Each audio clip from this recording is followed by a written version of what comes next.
Assalamualaikum warahmatullahi wabarakatuh.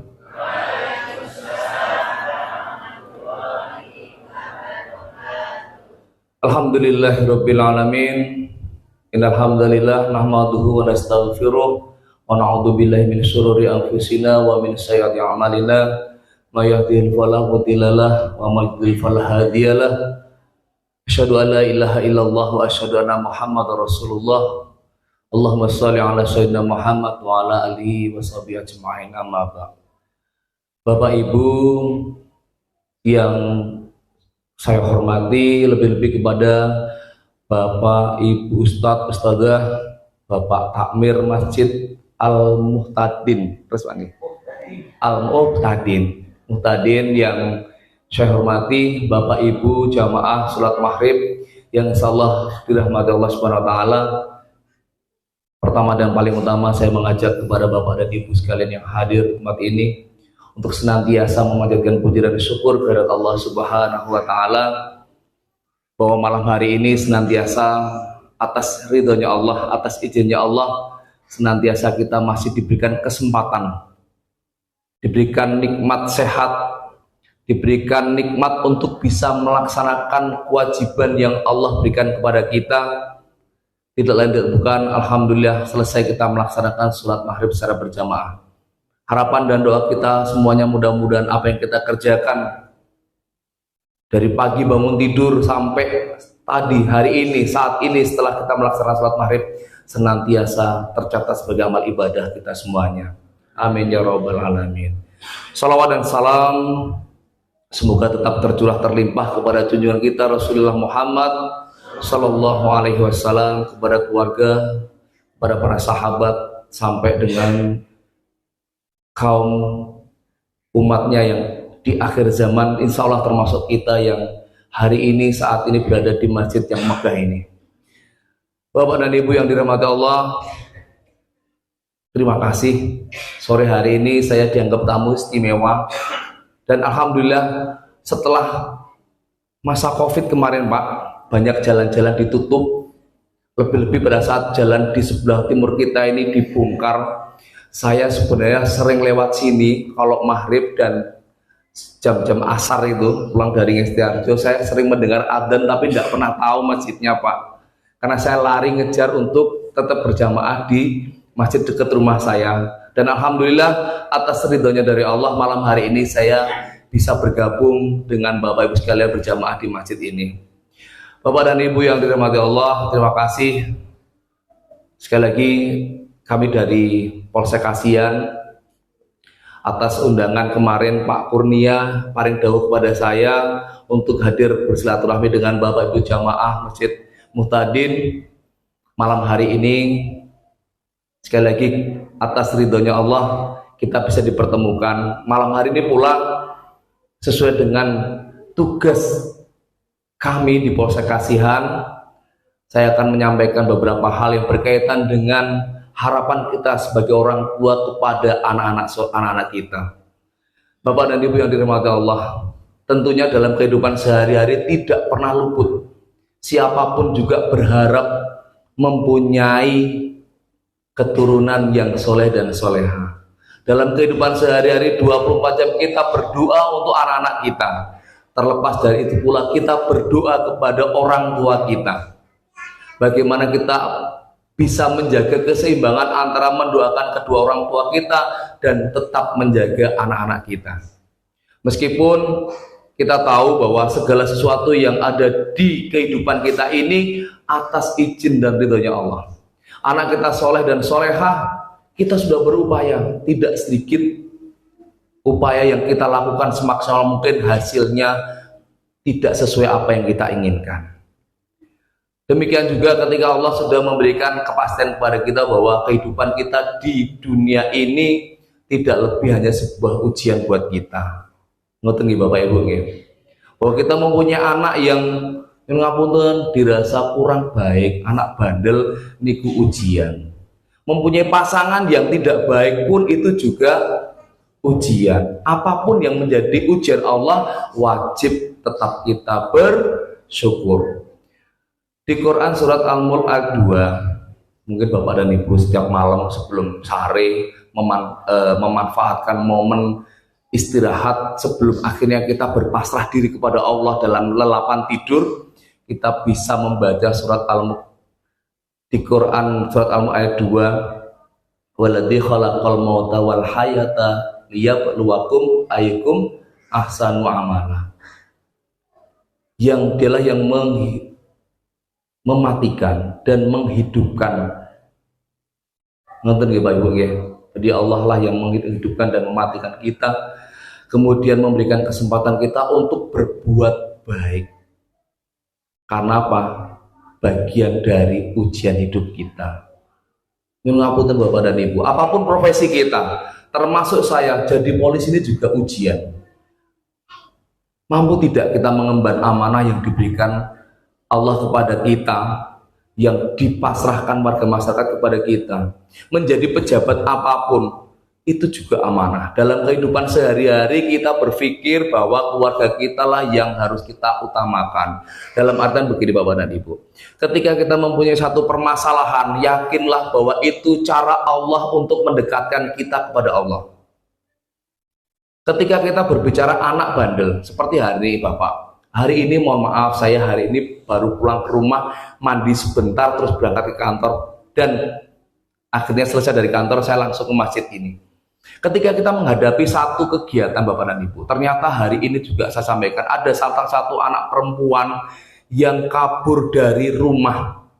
Bapak dan Ibu sangat memahami bagaimana ketika kita mempunyai anak perempuan usia 15 tahun kabur dari rumah, kira-kira perasaan kita cemas nopo malah remen Bapak dan Ibu? Cemas, kekhawatiran itu pasti lebih, bahkan lebih baik ketika anak kita ada apa-apa dengan anak kita, mendingan kita saja yang jadi gantinya. Mungkin mengatakan Pak Nggih, kenapa banyak kejadian yang sudah-sudah ketika anak di bawah umur keluar dari rumah, tidak izin orang tua, terjadi kasus TPPO, terjadi kasus penjualan orang. Dan ini potensi besar di tempat kita ini. Kebetulan Kecamatan Kasihan ini kan penyangga kota. Sewon, Kasihan, Banguntapan ini penyangga kota. Sehingga apa? Potensi-potensi kehidupan kita akan lebih banyak yang mengarah kepada ujian hidup.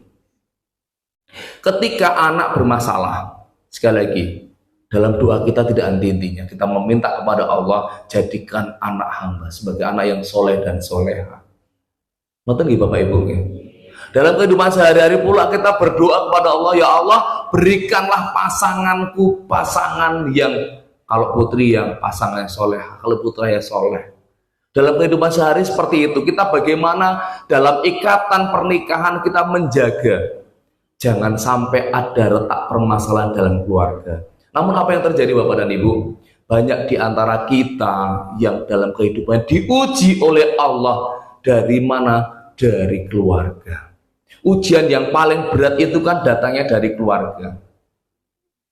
Kalau ujian dari teman sekantor mungkin, atau teman kenalan mungkin, ujiannya nyuwun ngapunten, misalkan utang ra disaur-saur, ini ujian apa mboten Bapak Ibu? Ujian, kita punya hak. Dilelah le nembung apik-apik le nagih kaya wong ya sawu Pak nggih. Seperti itu terjadi. Nah, di sini kita diuji sama Allah.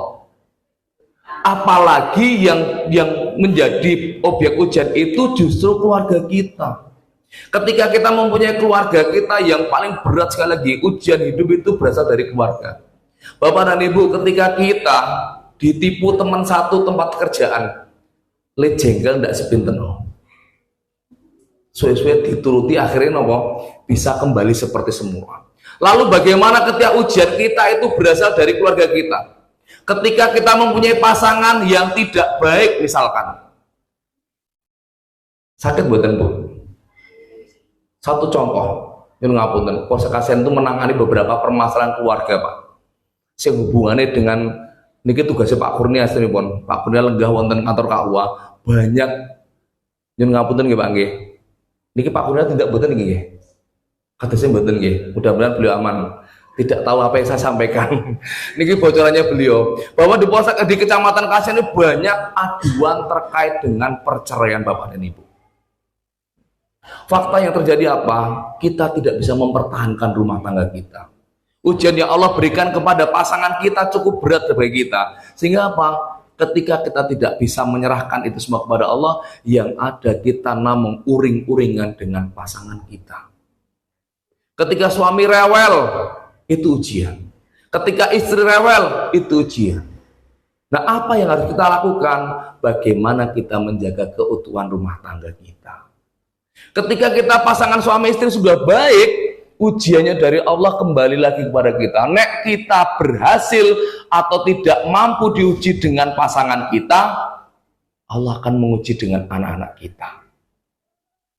Dengan anak dan keluarga bisa, dengan orang tua kita, dengan mertua kita, dengan tetangga kita, dengan sanak saudara kita. Selalu ada saja. Gitu Bu, Pak. Ujian hidup itu selalu ada, dan itu selalu dalam menjadi teman hidup kita. Ketika pasangan sudah baik, tiba-tiba anak yang rewel. Kembalinya kepada siapa? Kembalinya kepada Allah. Ketika suami rewel, anak rewel, Allah tegur bagi kita. Bisa jadi karena kita terlalu lama meninggalkan Allah. Kita sibuk dengan kehidupan duniawi, sibuk dengan kegiatan kita masing-masing, sehingga apa? Keluarga kita terabaikan. Kalau itu sudah terjadi Bapak dan Ibu, apa yang kita lakukan? Sebagai pasangan yang saya yakin Bapak dan Ibu, yang saya pastikan lebih senior dari saya, nyusewu yuswanipun langkung kata, pengalaman hidupnya langkung kata daripada saya, ini menjadi satu tantangan yang berat Bapak dan Ibu. Bahwa ujian Allah itu tidak pandang bulu, hanya maturan Mas, tidak hanya kepada orang-orang atau keluarga muda saja. Bapak dan Ibu, kita harus paham betul bahwa Allah menguji kita itu tidak hanya kepada pasangan yang masih muda, pasangan yang rewel dalam kehidupan sehari-hari, mboten namung nom-noman mawon Bapak dan Ibu. Ini fakta yang terjadi Bapak. Ketika kami melaksanakan operasi cipta kondisi di hotel-hotel nih kok Pak, naudzubillah min dzalik, pasien ini usia-usia yang sudah sepuh Pak. Ini menjadi teguran berat buat kita, termasuk kami dari Polsek Kasihan. Apa? Ketika pasangan yang tidak resmi kumpul bersama, ketika anak-anak muda yang harusnya menjadi penerus bangsa yang baik, faktanya nopo? Justru menjadi buruk karena tingkah laku mereka. Allah menguji dari situ.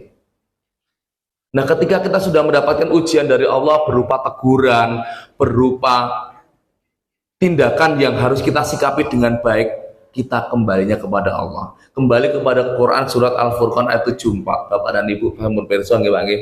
Sampun hafal to Pak? Rabbana hablana min azwajina wa dzurriyyatina qurrata a'yun waj'alna lil muttaqina imama. Bapak dan Ibu, ketika kita tersakiti oleh keluarga kita, kita ingat bahwa tidak hanya kita yang diuji oleh Allah dengan keluarga. Kita ingat bagaimana kisah para nabi, Bapak dan Ibu. Nabi Adam dan Hawa niku diuji napa mboten Bapak Ibu? Diuji napa mboten? Diuji. Hawa niku nyuwun ngapunten, dalam sejarah disampaikan bahwa beliau itu manjanya luar biasa. Sampai akhirnya napa? Nabi Adam terbujuk. Nggih mboten, Pak? Nek ora oleh ya ora oleh. Faktanya napa? Allah menguji Nabi Adam dengan istrinya yang minta buah napa Pak? Buah khuldi. Oleh wis delok tok, janji delok tok, nyuwun ngapunten nek Bu Ibu Hawa ngendika ngaten kirang langkung. Pak, aku pengen delok wae wis. Ora arep ndemok, ora arep njaluk, ora arep maem. Ngoten Ibu nggih. Ibu nek ngerayu bapak niku penten to, Bu? Ketika seorang ibu pengen sesuatu, ayah, mungkin ngoten ya, masih keluarga muda, siapapun manja-manja tidak apa-apa. Bapak, eyang kakung, kong, kan gitu. Dalam kehidupan sehari-hari kita harus romantis dengan pasangan kita. Sehingga apa? Nabi Adam terbawa oleh ujian. Sampai akhirnya yang namanya buah khuldi itu jauh-jauhi saja. Ternyata apa? Bisa melihat, bisa memegang, dan akhirnya apa? Hukuman Allah berlaku. Kemudian Nabi Lut, Ibu, diuji dari siapa? Dari istrinya. Nabi Nuh dengan istrinya, Nabi Ibrahim dengan siapa? Dengan bapaknya. Pirsa Bu, nama asmanipun bapaknya Nabi Ibrahim sinten Pak? Pak Ibrahim nih saat ini wonten Pak. Jadi Nabi Ibrahim itu diuji dengan kondisi bapaknya Nabi Ibrahim sendiri yang sebagai pembuat berhala atau patung. Di satu sisi Nabi Ibrahim berjuang untuk menegakkan agama Islam dengan baik, dilalah bapaknya sebagai pembuat patung yang otomatis menjadi musuhnya. Ngoten Pak Ibu. Sama dengan kita, ketika kita mempunyai mempunyai keluarga yang rewel, kembalinya kepada Allah, Allah tegur kita. Untuk apa? Untuk kembali kepada Allah. Kalau kita lama-lama, ngapunten Bapak dan Ibu, ketika seorang suami rewel, ini satu contoh mawon. Ketika suami rewel, Ibu, ini yang kebiasaan saya melihat di beberapa ngapunten warga Ngestiharjo. Kebetulan saya dinasnya di Polsek Kasihan dan ditugaskannya di Kelurahan Ngestiharjo. Jadi Pak ampunten Bapak dan Ibu, niki sak pedukuhan jeblok ya Pak nggih. Sak pedukuhan jeblok sing kula kenal nembe piyai kalih Bapak Ibu. Setunggal Pak Duko, nomor kaliwun Pak Kurnia. Sanese dereng tepang nyuwun pangapunten saestu. Sanes wekdal insyaallah kula sowan malih kenalan dengan Bapak dan Ibu lebih jauh lagi. Oke. Kalau dengan warga Ngestiharjo insyaallah saya cukup banyak kenal. Nah, apa yang terjadi ketika pasangan kita rewel? Pasangan kita, misalkan yang rewel niku bapake, ibu eling gawe status pirang-pirang. Padahal apa? Status itu mengumbar aib kita. Nggih mboten Bu? Fakta yang terjadi apa? Ibu-ibu lebih nyaman ketika ngumbar doane dengan story WA. Mengumbar apa? Postingan di FB, di IG. Tapi tidak melakukan satu perubahan kepada keluarga. Ya kalau suami rewel ya bicaranya didekati. Kenapa? Jangan sampai ketika ada pasangan kita rewel, justru sebab utamanya ada di kita. Ini satu contoh. Kebetulan sing sering dikonotasikan rewel dalam kehidupan berkeluarga itu siapa? Sinten Bu? Sing sering dikonotasikan rewel dan pokean pola niku bapak nopo ibu biasanya? Kompak nih. Ibu ngendika bapak ngendika ibu. Ya memang ada dua itu. Gitu Pak, Bu. Dalam kehidupan sehari-hari yang sering dikonotasikan yang paling rewel itu bapak-bapak. Kok bisa? Padahal ketika seorang laki-laki rewel dengan perempuan lain, kan ada perempuan juga yang rewel. Berarti bilin napa mboten? Imbang napa mboten? Imbang. Ketika pasangan imbang seperti itu, jangan hanya kita melihat keburukan suami.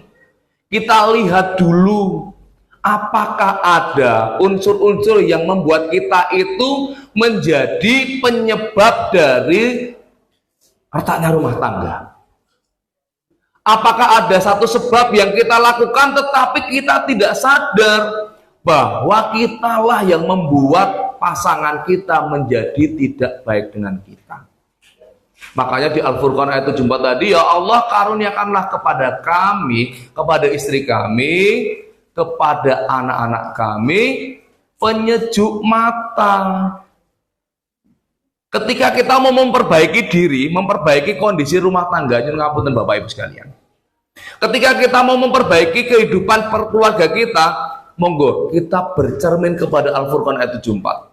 Yang kita perbaiki pertama kali ketika kita sedang ada anak rewel, jangan buru-buru nyalahke anak. Ya Bu, Pak. Ketika anak tidak naik kelas, kira-kira Bapak dan Ibu muntap nomor mboten? Ketika anak nilai ASPD ini rendah, Bapak dan Ibu muntap nomor mboten? Gek bocah kok wes ngoyo woro ngoten niku. Gek bocah iki anake sapa kok pinter banget. Kira-kira seperti itu nggih Bu nggih. Kadang-kadang kita lupa. Anak yang sering kita jadikan proses kambing hitam. Anak di kambing hitam kan, kamu tuh anak kok kurang-kurang banget oleh. Leh ku ngeles kere kurang-kurang di les privat. Di les ke beberapa tempat diajari piye carane pinter main bijimu apik. Tetapi orang tua tidak pernah melihat dari kekurangannya sendiri. Nek anak menjadi menjadi objek untuk kita salahkan, coba kita lihat kembalinya kepada Al-Furqan 74. Siapa yang harus diperbaiki, Bapak dan Ibu? Min azwajina. Sinten menika? Siapa Ibu? Siapa yang diperbaiki? Rabbana hablana min azwajina. Sinten menika? Pasangan kita. Kalau ibu yang rewel, ya berarti harus kita perbaiki. Jangan hanya kepada anak saja yang selalu disalah-salahnya terus. Bijimu kok men 13 cah. Bijimu jemblok, bijimu 18, 17, liyane we 34, 32. Kok bijimu mek pas-pasan. Kita lihatnya jangan hanya kepada anak saja. Kenapa? Kalau kita melihat kesalahan anak, kita lupa dengan kesalahan kita sendiri, Bapak dan Ibu. Coba kita perbaiki. Pernah tidak Bapak dan Ibu itu belajar untuk koreksi diri? Pernah tidak? Harus di situ kita pelajari. Jangan sampai selalu anak yang kita korbankan, kita sendiri sibuk. Bapak kondur dari kantor, yang ada di rumah nopo? Yang dipegang burung, yang dipegang ayam. Gitu Pak Bu. Dereng sempat nyapa anak-anak, langsung nyari aktivitas berikutnya. Ibu kondur dari kantor, yang dipegang apa? Handphone. Sibuk ngadeni WA konco-koncone. Setelah maghriban selesai, sholat maghrib selesai, tidak kemudian menggunakan quality time, waktu yang tepat untuk bersama dengan keluarga. Justru malah anak-anak diabaikan, sibuk dengan kehidupannya sendiri-sendiri. Padahal quality time itu yang terbaik adalah antara jam 5 sore sampai jam 20 malam. Yo cepet-cepetnya bar maghrib tekan jam 20 malam. Waktu yang tepat untuk apa? Untuk kumpul bersama Bapak dan Ibu. Dalam rangka memperbaiki keluarga setelah sholat maghrib, ketika tidak ada kajian, ya, kita pulang ke rumah, panggil anak-anak kita. Panggil istri kita. Kita duduk bersama, pegang Quran, kita ngaji bersama. Sinaune mengko. Ngoten nih Bapak Ibu nggih. Dekatkan anak-anak dengan kita dulu, kita seharian meninggalkan mereka. Kita sibuk dengan kehidupan kita mencari nafkah. Mboten bar maghrib bapak nih teng ngarep TV nonton bola, ibu dolanan HP teng meja makan, anak belajar sendiri. Yo nek belajar dewe, nek mabar. Ibu perso mabar? Perso Bu mabar? Main bareng. Main bareng ini mboten jeduk atus kula jenengan riyen, Bu. Yo sawu nggih, Pak. Nek riyen niku enten dolanan kartu tekpo napa-napa niku lho, Pak. Zaman alit kula nggih mboten Pak Guru. Kita biasa kelihatan ada fisiknya, kertas sak lembar itu digunting-gunting nomor 1 sampai nomor 9, nek songler nopo niko zaman dulu gitu Pak. Niku kelihatan apa yang mereka lakukan. Yo sawu jauh dari ngapunten, jauh dari penyakit masyarakat. Nah saat ini anak bermain dengan apa? Dengan handphone, dengan online. Apa yang terjadi? Kita tidak tahu Pak kalau kita nggak mendekati mereka. Kita taunya apa? Anak lagi browsing pelajaran. Mereka ini nopo? Ledolanan game, nyanding dengan buku, nyanding dengan pulpen, seolah-olah mereka sedang browsing, sedang mencari, sedang komunikasi dengan Mbah Google. Ternyata nopo? Tangannya sibuk dengan game. Ini yang terjadi. Kenapa? Oh anak kok pantesan bijinya rendah terus. Lah PR atau digarap. Ini yang terjadi. Kemudian ketika anak bermasalah, kembali lagi kepada kita Bapak dan Ibu, yuk kita melihat bahwa anak-anak yang setiap hari kita doakan, kita harapkan jadi penerus kita, jangan hanya menjadi objek diseneni. Kita Bapak dan Ibu koreksi diri. Nah Ibu seneng tiktokan enten wektune, tidak setiap saat buka tiktok. Nah bapak-bapak remen dengan bola, tidak setiap saat kemudian lihat bola, rekamannya nonton. Seru ngono mboten Pak, mirsani bola rekaman itu seru mboten Pak? Seru mboten Pak? Sama sekali nggak seru gitu Pak, langsung. Memang iya Pak. Bahkan godaan bola itu apa? Nek sholat tahajud rekoso, nek melek bengi lihat bola tahan apa mboten mirsani bola dari jam 2 pagi sampai jam 6. Ngantuk mboten Bu, bapak yang diajarin pun. Gitu Bu, ini yang terjadi. Nah, makanya penyakit-penyakit seperti itu kita kurangi dari sekarang. Boleh lihat bola, Jadi ngapunten Pak, saya juga seneng, tapi bisa atur waktu. Sehingga apa? Ketika kita tahu bahwa anak menjadi objek kesalahan kita koreksi pasangan kita dulu. Jangan sampai apa penyebabnya di kita. Contohnya begini Bapak dan Ibu. Ketika Bapak rewel, ketika anak rewel, kita lihat apa yang pernah Bapak dan Ibu lakukan kepada pasangan kita. Anak wani kepada ibunya, misalnya anak perempuan berani kepada ibunya, apa yang terjadi? Karena ibu mungkin berani kepada bapak. Bisa jadi ibu tidak pernah berterima kasih kepada bapak. Ketika bapak bekerja, pamit dengan ibu, nyusawu, pamit nomor mboten Bu, bapak nanti ndak Bu. Salaman nomor mboten Bu. Cipika-cipiki nomor mboten Bu. Oh ya Allah, salah romantis gitu. Saya itu nomor mboten iki menghiatok kayak mengke. Terus nomor mboten Pak. Oh mboten lho, ini kok geseh judulnya. Ya, artinya begini Bapak dan Ibu. Sunnah Rasul untuk mendekatkan kita kepada anak, kepada pasangan kita, membuat keyakinan kita, sugesti kita, psikis kita yakin bahwa pasangan kita ketika berpisah dengan kita, langkah terbaiknya tadi, kita niatkan kita mau bekerja. Kedua, pamit dengan pasangan kita, saling berjabat tangan.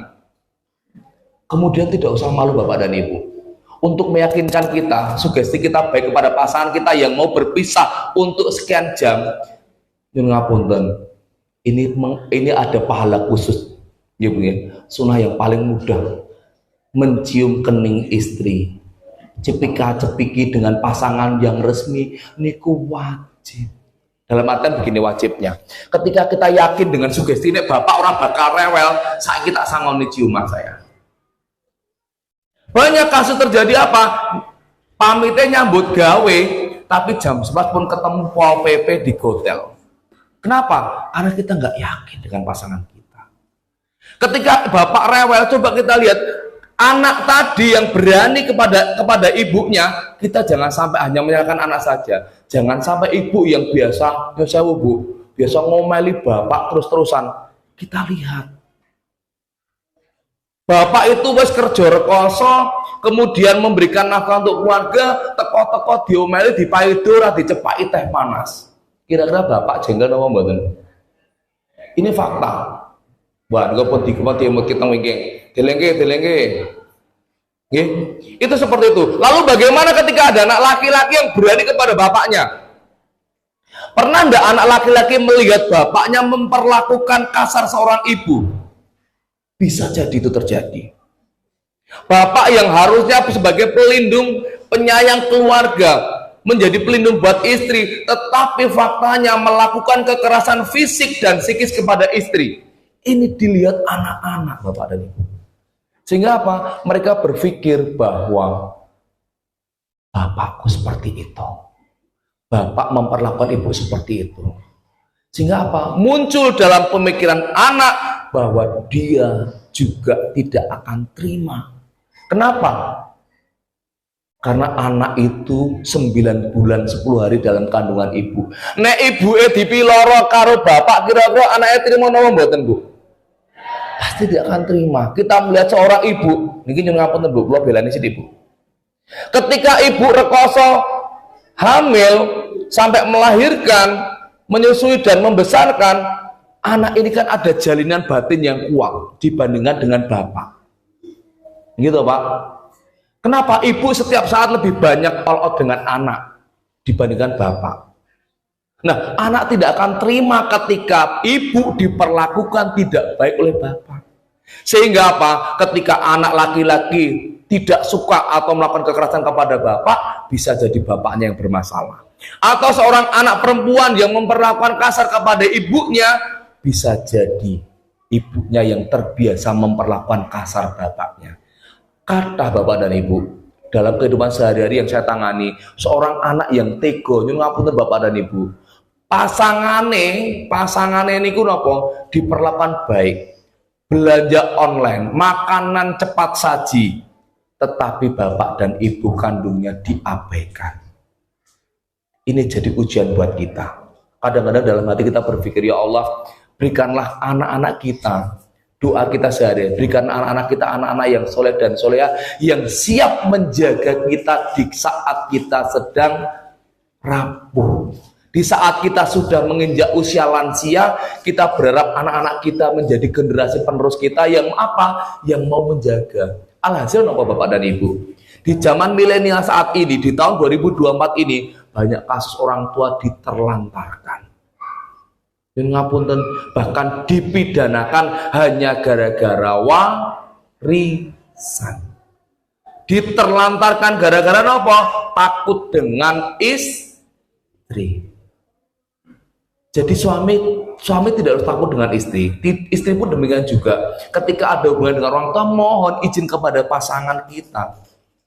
Ya, Bapak dan Ibu. Sehingga apa? Antara kita kepada anak dan kita kepada orang tua kehidupannya seimbang. Kita boleh suatu saat ketika kita ada perlu dengan orang tua, boleh bilang kepada pasangan kita. Dan kita tidak boleh ketika curi-curi, khususnya ibu. Curi-curi ketika kita mau ke rumah orang tua, memberikan sesuatu yang diberikan kepada orang tua tanpa seizin suami, selama itu menjadi kebaikan. Oke, Bapak Ibu, kita ingat kembali bahwa permasalahan yang ada dalam keluarga kita, kitalah yang tahu penyelesaiannya. Ingat Bapak Ibu. Kemudian di saat-saat terakhir ini banyak muncul masalah-masalah yang hubungannya dengan kehidupan sehari-hari buat anak-anak kita. Dalam kehidupan sehari-hari yang meresahkan masyarakat banyak. Satu yang saat ini sedang viral Bapak dan Ibu. Ibu tahu penyakit masyarakat yang namanya judi? Judinya saat ini pun boten judi ngagem kertu. Kertu ini pun ketinggalan zaman. Ngoten nggih Bapak Ibu. Yang ada apa? Judi online. Judi online itu kalau Bapak dan Ibu tidak tahu, ngapunten salah satu contoh yang mudah dan sedang viral. Namanya pun apa? Slot. Judi slot. Ini membahayakan buat generasi kita. Bapak ini yang biasanya baik dengan istri, tiba-tiba berkurang duitnya hanya untuk judi online. Banyak terjadi Bapak dan Ibu. Bahkan ada satu contoh kemarin waktu saya diklat di Semarang, ada salah satu warga bapak-bapak yang akhirnya meregang nyawa dengan cara bunuh diri, mergane getuni bandane entek untuk main judi online. Kemudian di Jawa Timur Bapak dan Ibu pirsa, beberapa waktu yang lalu bahkan teman satu institusi dengan saya juga harus meregang nyawa hanya berawal dari judi online. Nah, kita Bapak dan Ibu, ketika pasangan kita senang megang handphone, monggo kita sama-sama terbuka Bapak dan Ibu. Jangan sampai ibu jenuk dolanan TikTok nggak tahu apa. Jangan sampai bapak jenuk nyekel HP nggak taunya dolanan niku wae. Sementara apa? Kita tidak tahu Bapak dan Ibu. Ibu pirsa judi slot niku kados napa, Bu? Boten pirsa. Insyaallah sanes wekdal nggih Bu nggih. Dalam sowan dengan Pak Babin Tirtonirmolo, mengindak kula dilaporke Pak Dugo kali Pak Babin Tirtonirmolo niki senes wilayah kula mengindak Baklentu. Suatu saat monggo silakan kita bantu dengan sosialisasi penyakit masyarakat. Salah satunya judi online. Judi online itu kados mainane lare-lare Bu. Nggih, kados game niku Bu, Pak. Tapi kita tidak tahu kalau kita tidak mencoba untuk tahu apa yang dilakukan anak kita. Jangan sampai seolah-olah anak kita sudah bekerja, dia dolanan handphone hanya main-main bersama, nggak taunya mereka sudah main itu. Banyak terjadi Bapak dan Ibu. Oke, itu yang pertama. Yang kedua, saat ini marak penyalahgunaan narkoba di lingkungan kita. Napa melih jeblok sak pengaler niku mencelak kali Ngestiarjo. Banyak anak-anak muda, baik itu pelajar maupun mahasiswa. Wonten mboten Pak kos-kosan mahasiswa teng mriki Pak? Wonten nggih Pak nggih. Kita harus lebih hati-hati. Bahkan ketika kita tidak tahu, anak kita jadi korban yang lainnya berawal dari narkoba. Berawal dari medsos. Sore ini Bapak, harusnya saya tadi diminta tolong warga Jakarta yang datang ke Polsek jam 5 tadi itu Pak. Saya diminta nganter ke arah Ngestiarjo. Kenapa? Karena anak perempuannya terpikat laki-laki. Hanya berawal dari medsos. Sampun manjing Pak nggih. Aduh, nggih. Karena medsos, hati-hati lagi dengan hubungannya dengan medsos. Jaga baik-baik mereka dengan siapa berkomunikasi. Jaga baik-baik mereka dengan siapa melakukan hubungan ketika mereka jauh dengan kita. banyak kasus terjadi seperti itu, dan akhirnya apa? Anak yang jadi korban. Dan hari ini yang saya dapatkan laporan 2 anak perempuan yang jadi korban. Untuk apa? Untuk dijadikan objek jual beli anak perempuan. Naudzubillah min dzalik. Sanes waktu kita lanjutkan kembali. Insya Allah mudah-mudahan Allah memberikan kesempatan buat kita untuk bisa bersilaturahmi kembali, diberikan kesempatan untuk bisa hadir kemari dengan tema yang lainnya. Mudah-mudahan nanti Pak Babin Kamtib Mas Terton Nirmolo juga bisa hadir. Jadi tidak salah buat saya ketika hadir di sini bersama-sama. Walaupun malam hari ini insya Allah Allah tidak memberikan kesalahan buat kita semuanya. Saya tidak salah menawi sowan wonten niki nggih Pak Guru nggih Pak nggih. Mudah-mudahan di lain waktu kita bisa bertemu kembali dengan umur panjang dan dalam keadaan yang sehat walafiat. Kurang dan khilafnya mohon dimaafkan. Wabillahi taufiq wal hidayah. Assalamualaikum warahmatullahi wabarakatuh.